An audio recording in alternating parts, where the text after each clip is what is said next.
નમસ્કાર મિત્રો, સ્વાગત છે તમારું આપણી યુટ્યુબ ચેનલ ગુજરાતી યોજના માર્ગદર્શનમાં. ધોરણ 10નું રિઝલ્ટ આવી ગયું છે અથવા આવવાની તૈયારીમાં છે, ત્યારે દરેક વિદ્યાર્થી અને વાલીના મનમાં એક જ મૂંઝવણ હોય છે, હવે આગળ શું કરવાનું. માત્ર આર્ટ્સ, કોમર્સ કે સાયન્સ જ વિકલ્પ નથી. આજે હું તમને એવા 6 બેસ્ટ કોર્સ વિશે જણાવીશ જે કર્યા પછી તમે સરકારી નોકરી મેળવી શકો છો અથવા લાખોનું પેકેજ મેળવી શકો. વિડીયો છેલ્લે સુધી જોજો, કારણ કે 6થા નંબરનો કોર્સ અગત્યનો છે અને સૌથી વધુ ડિમાન્ડમાં પણ છે. Course 1, diploma engineering polytechnical. જો તમને મશીનો, મોબાઈલ, કોમ્પ્યુટર અથવા બાંધકામના રસ હોય તો 3 વર્ષનો ડિપ્લોમા કોર્સ બેસ્ટ છે. મિકેનિકલ, સિવિલ અને ઇલેક્ટ્રિકલ કે આઈટીમાં ડિપ્લોમા કરીને તમે જલ્દી એન્જિનિયર બની શકો છો અને સીધો બીજા વર્ષમાં ડિગ્રીમાં એડમિશન મેળવી શકો છો. ઉદાહરણ તરીકે તમે માની લો કે મોબાઈલ રિપેરિંગ અથવા કોમ્પ્યુટર પાર્ટ્સ કેવી રીતે કામ કરે તેમાં તમને રસ હોય તો ડિપ્લોમા ઇન કોમ્પ્યુટર એન્જિનિયરિંગ કરો છો અને તમે સોફ્ટવેર બનાવતા કે હાર્ડવેર રિપેર કરતા શીખશો. 3 વર્ષના અંતે તમે મોટી કંપનીમાં જુનિયર એન્જિનિયર તરીકે નોકરી શરૂ કરી શકો છો. કોર્સ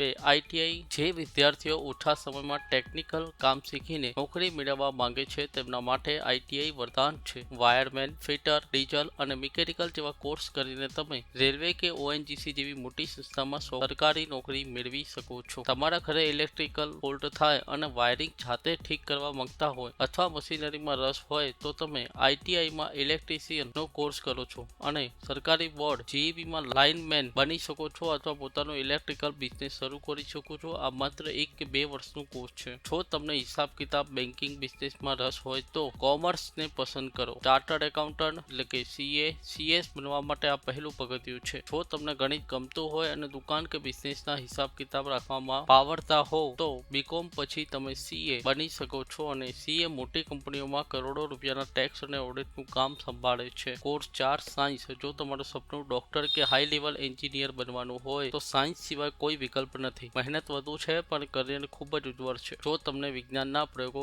ગમતા હોય અથવા ડોક્ટર બનીને લોકોની સેવા કરવાનું સપનું હોય તો ગ્રુપ બી બાયોલોજી રાખો. અને જો તમે એમબીબીએસ કે ફિઝિયોથેરાપીમાં જઈ શકો છો અને જો ગ્રુપ એ મેથ્સ રાખો તો આઈટી એન્જિનિયરિંગ બનીને ગૂગલ કે માઇક્રોસોફ્ટ જેવી કંપનીમાં સોફ્ટવેર ડેવલપર બની શકો છો. આર્ટ્સ. ઘણા લોકો આર્ટ્સને નબળું ગણે છે, પણ યાદ રાખજો મિત્રો, સૌથી વધુ યુપીએસસી અને જીપીએસસી, કલેક્ટર, ડીવાયએસપી પાસ કરનાર વિદ્યાર્થીઓ આર્ટ્સ બેકગ્રાઉન્ડમાંથી હોય છે. સાહિત્ય, મનોવિજ્ઞાન અને ઇતિહાસમાં આગળ વધવા માટે આ શ્રેષ્ઠ છે. જો તમને લેખન, પત્રકારત્વ અથવા ખાખી વર્દી પહેરીને પોલીસ ઓફિસર બનવાનો શોખ હોય તો આર્ટ્સમાં સાયકોલોજી, મનોવિજ્ઞાન અને પોલિટિકલ સાયન્સ જેવા વિષયો ભણીને જીપીએસસીની પરીક્ષા આપી મામલતદાર કે પીએસઆઈ જેવી શ્રેષ્ઠ પોસ્ટ પણ મેળવી શકો છો. Paramedical course. સેવા ક્ષેત્રે અને હોસ્પિટલમાં નોકરી મેળવવા માટે 10મા પછી નર્સિંગમાં ડિપ્લોમા કે લેબોરેટરી ટેકનિશિયન કોર્સ કરી શકાય છે. હેલ્થ સેક્ટરમાં ક્યારેય મંદી આવતી નથી, એટલે આ સુરક્ષિત કરિયર છે. દાખલા તરીકે તમને જો લેબોરેટરીમાં લોહીના રિપોર્ટ થતા જોયા હશે તો તમે DBLT diploma in medical laboratory technology કરો છો